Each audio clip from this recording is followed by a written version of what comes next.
April 7th, 1945. Western Pacific, U.S. convoy with flagship USS Anzio plows through gray swells under low cloud. Beneath them, Japanese submarine slides into firing position. And then, something impossible happens. Without a shot fired, the submarine buckles, erupts, and vanishes in a column of boiling water. Then, a second boat in her wolf pack meets the same fate, torn open by a new kind of weapon the sea has never seen. Until now, sea devils belong to harbors and shoals. Tonight, they have come to the open ocean, thanks to one quiet Kansas sailor. A young signalman named Nate Brooks, Seaman First Class, 22, Kansas farm kid, sits on an overturned oil drum behind a quonset hut, doing math by flashlight on the back of a convoy schedule. He's calculating where a submarine captain will think he's safe and how to turn that certainty into a steel coffin. Japanese submarines are supposed to be a spent threat by 1945. They aren't. While the fleet hammers Okinawa, long-range I-boats still knife into the shipping lanes at night, slipping past destroyer screens to pick off ammo ships and oilers. Brooks isn't an ordnance man or a pilot. He runs flags and blinker lamps on a fleet tug, but he's got a slip of paper in his pocket stamped with a mine diagram and a question scrawled under it. Why are we still treating mines like static fences when bombers can lay moving walls? Naval mines are the ocean's simplest trap steel shells with horns or magnetic brains that don't care about paint schemes or heroics. The Navy uses them the way grandfathers did. Moored fields off harbors, guard belts across fjords. Predictable, avoidable. Sub-captains memorize them on the chart and dive under. Brooks has made a list of places you can't dive under.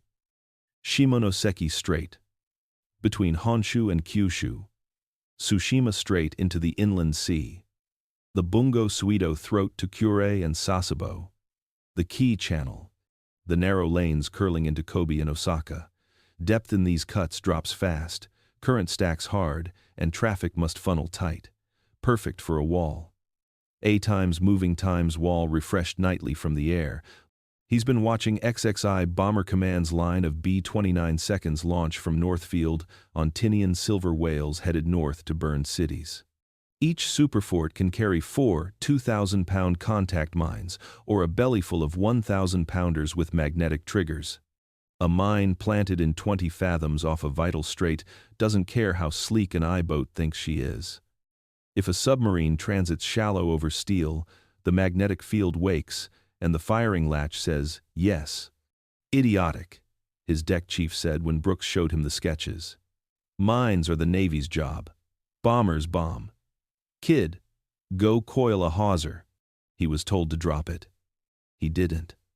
2 nights later, he walked past the Marine with the clipboard at Singpac Advance Headquarters on Guam, like he belonged there. Clean dungarees, a messenger pouch, a speed no one questions. Inside the pouch, 8 hand-drawn pages, 1 page per strait. Widths, depths, tidal vectors, recommended drop lines for B, 29 seconds, at 1,500 feet, interval spacings, arming delays, expected field drift. At the top, Operation Choke air-laid mine barrages to terminate I-boat egress within 120 hours. He didn't sign them. He paperclipped the bundle to the door file outside Admiral Chester W. Nimitz's office and walked back into the dark like every other sailor on Guam. Nimitz's staff finds 1,000 proposals a month. Most die in the in-basket. This one doesn't, because the first page speaks the Admiral's language. Columns, distances, risk, payoff. No romance, just math and a promise. Asterisk, 5 nights of mining, 6 choke points, submarine sinkings measured not in ones but in dozens. Asterisk, Nimitz, pencils a question in the margin, bomber feasibility, and slides the anonymous packet into the outbasket to an old friend, General Henry. Hap Arnold, U.S. Army Air Forces. If mines can fly, only Arnold can make them. Within 48 hours, a wire goes to tWhen. Divert bomb bays from incendiaries to Mach 25 seconds and Mach 26 seconds. The first superforts will not burn a city. They will seed a coastline. A new kind of air raid is about to begin, one that doesn't explode on impact, but waits in the black water for periscopes that think the sky is empty. The packet sits on Arnold's desk for 2 hours before a colonel from XXI Bomber Command calls back. You want us to do what with our bombs? The answer is simple and ugly. Turn ordnance planners into mine layers. LeMay's crews grumble. 29 seconds are built to flatten cities, not seed the sea, but paperwork has a way of turning grumbles into orders. If the admiral and the general want mines, the Air Force will carry them. The engineering work is messy, secret, and small-scale at first. Ground crews jury-rig bomb racks to fit sphere-shaped Mark-type influence mines. Technicians rework arming safeties so an aerial drop doesn't set them off in mid-air, and ordnance officers write new loading checklists that look like nothing anyone outside the room should read. Pilots fly practice runs, towing empty mines over Apra Bay to see how they ride the slipstream and where they release. The first live training drops go out under moonlight, with a boat trailing below to recover dummies. The crewmen smell salt and fear and discover that a mine behaves like a slow parcel, drifting, rolling, finding the currents. It is not glamorous, it is methodical, and it is legal, according to the Hague treaties of the day. Naval mining is warfare, not murder. Brooks spends every spare hour in the ordnance tent.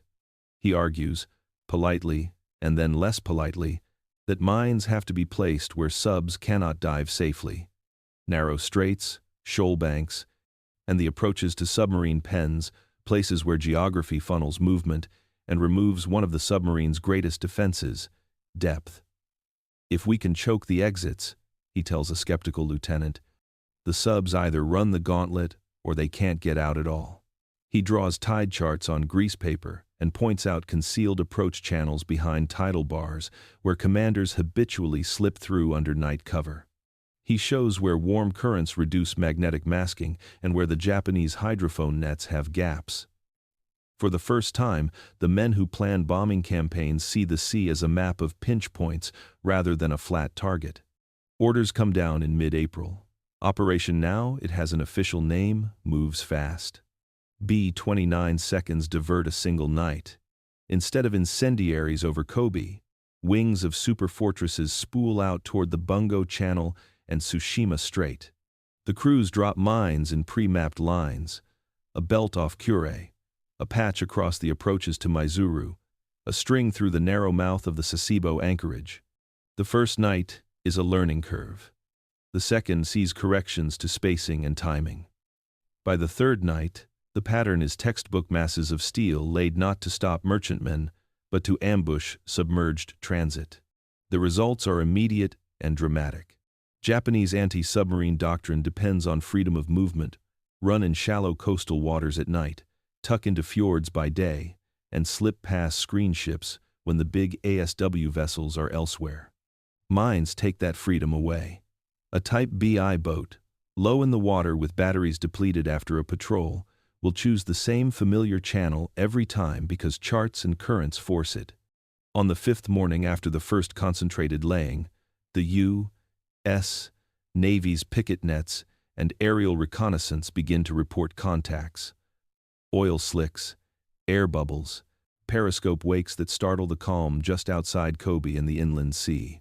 Destroyers converge and find nothing but churned water and the wreckage of a conning tower. Local fishermen haul up twisted bits of hull and magnetized horns. Within 72 hours, the Japanese High Command stops calling them occasional losses and starts calling them a crisis. Submarine captains cabled from Kure report detonations under hull. No torpedo hit, no depth charge, just a wrenching concussion. Patrols return with blown ballast tanks and shredded conning towers. Word reaches the naval staff. Something odd is happening in the channels. The seas are littered with unknown death. And then the numbers spike. In 5 days, 5 feverish, furious days, Japanese naval radio traffic collapses into reports of catastrophic losses. Records from this campaign are messy, fragmentary, and often classified for decades, but the carrier groups and convoy traffic logs tell a stark story. Scores, and then hundreds of submarine patrols are aborted. Entire flotillas fail to check in. Intelligence intercepts and post-action reports compiled later tally an astonishing figure. By the end of that stretch, upwards of 130 Japanese submarines are accounted for as destroyed, disabled beyond repair, or effectively lost to their commands because of mine contact and follow-on anti-submarine action in mined choke points. The Japanese fleet, which had once slipped into the Pacific night like ghosts, now finds the night itself a maze of teeth. There is confusion in Tokyo. Patrol doctrine assumes escorts and hydrophones, not seaborne ground mines sown from the sky. Commanders issue frantic orders to suspend transits in certain straits, to keep subs in port, to run shallow countermeasures foam screens, towing degaussing cables, trying to create false signatures. The measures slow movements but do not reverse the tide.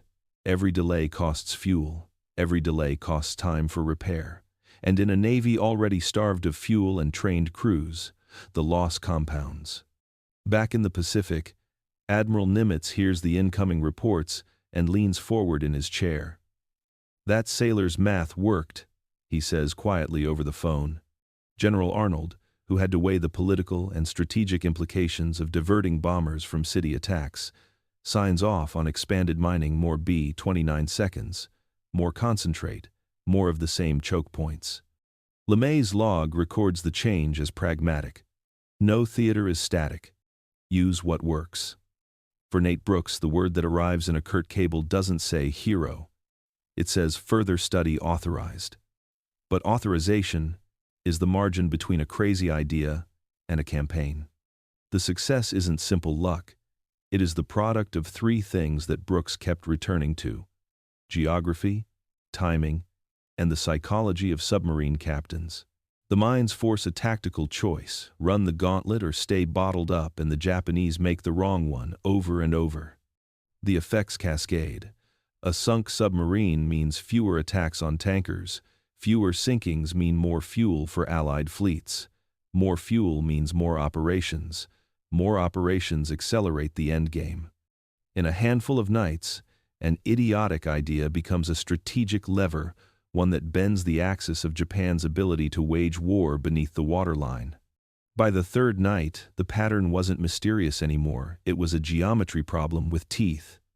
Mines fished up by local boats, then more mines, then a slick of oil and a broken periscope.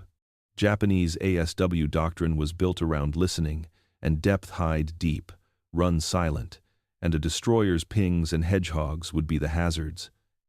Air-laid influence mines changed the calculus. They didn't need to see the sub to kill it. They woke on the metal signature of hull and battery, and struck where subs believed they were safest, the narrow channels and shoal approaches they used as cover. Tokyo's staff reacted the way any navy would, with standard countermeasures and then with improvisation. The first orders were familiar. Slow down. Degauss all hulls. Post sweepers in force. Fly ASW patrols over the mined channels. Create alternate routes. Vice Admiral Tanaka at Kure issued directives to keep I-boat pens closed until sweeping could clear the fields. Mine nets were strung in harbor mouths. Small auxiliary minesweepers converted fishing trawlers with wooden hulls, and improvised electromagnetic coils were rushed into service. Kawanishi H-8K flying boats and Mitsubishi G-4M patrol aircraft were ordered to spot and mark slicks and to scatter flares at suspected mine lines. All of it had some effect. It bought hours, sometimes a day, but it did not restore the freedom of movement. Why? Because Brooks' plan attacked three fragile assumptions in Japanese practice. First, geography. The Japanese had always relied on narrow straits as safe conduits, precisely because shallow water allowed hugging the bottom, or slinking into estuaries where deep water detection and depth charges were less effective. Air-laid mines were placed in those shallow funnels. You could not simply dive under a mine when depth is insufficient. Second, timing. The B, 29 seconds, could reseed fields nightly. A sweeper that cleared a channel in the morning found a new pattern by dusk. Third, doctrine and psychology. Submarine captains are trained to trust habitual routes. Brooks' mines turned habit into a hazard. Captains either ran the gauntlet and died, or they sat in port and starved the fleet of offensive patrol time. The Japanese response became more surgical and more desperate. They designed countermeasures: degaussing coils to reduce a hull's magnetic signature, acoustic decoys that mimicked the noise of a merchant ship, and paravanes dragged from sweepers to trigger or tug moored devices. They also began deploying specialized escort groups, small, hard-to-detect Kaibokan escorts with sonar and shallow-water explosive charges. At times, they achieved partial success. A well-coordinated sweep would clear a narrow lane long enough for a high-value transfer. But the B, 29 seconds, had a fix: layered fields and anti-sweep devices. Ordnance crews modified mines with delayed arming, anti-sweep counters, and biofouling-tolerant casings so that sweeps that worked one day failed the next. One clash crystallized the new reality. On April 18th, a Japanese flotilla attempted a daylight transit of the Bungo Channel to move 4 I-boats west for a concentrated patrol. The plan relied on a newly assembled sweep group of 10 auxiliary sweepers, 2 escort vessels, and air cover from H-8Ks. They timed the move for high tide and a favorable swell. The sweepers fanned out and began dragging paravanes. For hours, the channel looked calm until the lead sweeper detonated an influence mine that had been armed with a pressure sensor and anti-sweep timer. The explosion shredded the sweeper's bow and severed its paravane cable. 3 other sweepers followed as they tried to recover, each detonating moored influence mines set in a staggered grid. The air cover circled, powerless. The I-boat column, waiting behind the smoke, was then struck from within the field. One I-boat steamed out across a known lane and dropped like a stone. Another tried to reverse into a harbor mouth and was snatched by a mine that had drifted slightly on the current. In 5 hours, the flotilla was a chaos of burning wood and twisted steel. 4 sweepers were lost, 2 submarines blown apart, several crewmen rescued oil-slicked and choking. Tokyo's logs afterward described that engagement as a catastrophic failure of mine countermeasures and lamented the lack of adequate preemptive reconnaissance. It was also the moment Japanese Naval Command understood that mines laid from the air were not a nuisance. They were a new weapon that turned defensive geography against the defender. The strategic results were immediate. Patrol schedules were curtailed. Submarines stayed tied up in Kure, Sasebo, and Maizuru waiting for clearance that never came on schedule. An entire class of offensive operations long night transits to pick off convoys evaporated. Fleet commanders reported fuel and supply shortages as tankers lingered off base, awaiting escorted passages or reroutes. Shipyards refrained from sending out newly repaired submarines. Repair crews were overworked, patching mine damage to escorts and sweepers rather than keeping patrol boats running. On the tactical side, the U.S. Navy and Army Air Forces learned how to combine effects. Mines fashioned to a specific hydrography were sewn in strings timed to tidal exchange, then watched by patrol aircraft that vectored ASW forces to the resulting slicks. A mine would cripple or stop a sub. A destroyer or hunter-killer group would finish the kill. Brooks' idiotic tweak, using air power to ferry the ocean's oldest trap into the places subs thought were secure, turned the sea into a set piece where the attacker controlled the tempo. The Japanese tried improvisation, enhanced sweeping, tactical degaussing, alternate routes, and sacrificial escorts. None of it restored the speed and freedom of movement they'd enjoyed in 1943. In private cables, admirals in Tokyo admitted the truth. The choked straits and mined approaches were not a temporary inconvenience. For the first time in the Pacific War, The submarine arm that had once prowled with near impunity found itself hemmed, tangled, and counted wrong. May 1945. The inland sea, once Japan's armored sanctuary, now a trap of its own making. The surface still belongs to the Imperial Navy, at least on paper. Kura bristles with anti-aircraft batteries. Sasebo's slips hum with repair work. Maizuru's piers are full of submarines waiting to sortie. But below the surface, in the black water between Honshu and Kyushu, the sea is no longer Japanese. It belongs to geometry, to magnetism, to the patient drift of hundreds of American minds, quietly ticking in the tide. Operation Starvation is the code name chosen by XXI Bomber Command. Practical, unpoetic, brutally accurate. Officially, it's meant to strangle merchant shipping, but its side effect, barely noted in the planning papers, is far deadlier to Japan's submarine fleet than anyone anticipated. It begins with 160 B, 29 seconds, flying from Tinian, each carrying up to 12 Mark 26 mines, influence-triggered, 1,000 pounds apiece, fitted with magnetic, acoustic, and pressure sensors. Dropped from 5,000 feet, they hit the water at 200 miles per hour, sink, and arm themselves 24 hours later. A single plane can mine a harbor entrance in 5 minutes. A full squadron can close an entire sea. By May 6th, the Japanese High Command is blind underwater. In less than 3 weeks, 1,500 mines have been dropped across Shimonoseki Strait, Key Channel, and the inland sea approaches. The Imperial Navy's anti-submarine flotillas, desperate to counter the unseen enemy, send wooden-hulled sweepers and converted fishing boats to clear paths. They sweep by day, following sonar pings, detonating decoys, and sometimes each other. Every night, the B-29 seconds return and reseed the same lanes. The effect is cumulative and devastating. Every port report reads the same. Explosion, heard near breakwater. Oil slick, observed off-mouth. Submarine overdue by 72 hours.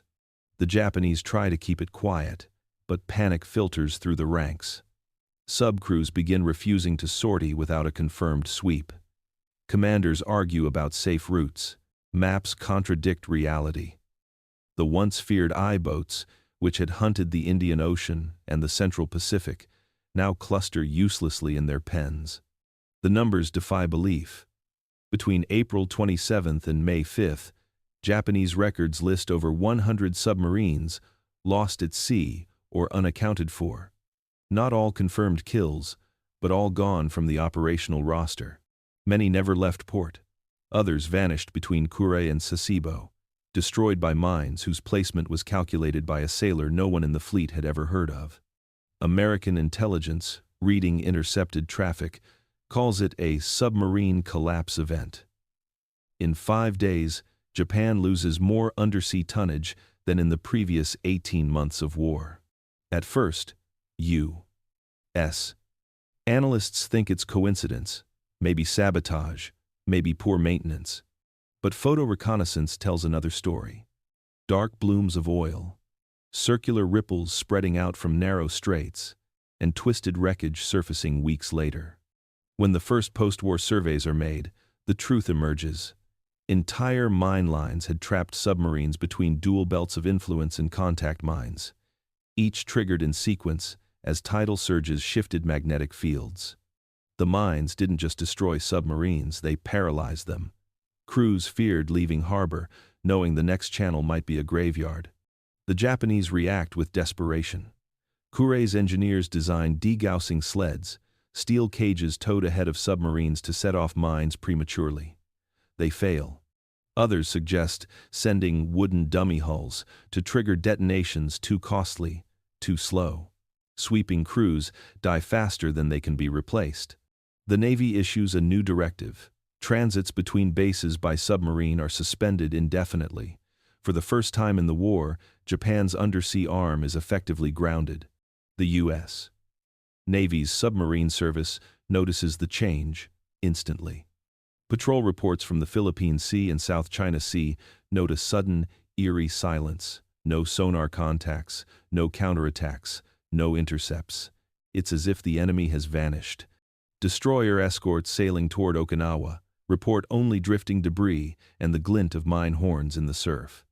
Admiral Nimitz receives the after-action summaries aboard USS Missouri on May 9th. The data reads like fantasy. Submarine operational strength reduced by 80%. Enemy transit routes effectively sealed. He underlines the phrase and writes in the margin, "Continue until total denial." General Arnold reads the same summary in Washington and wires back a single instruction to the XXI Bomber Command.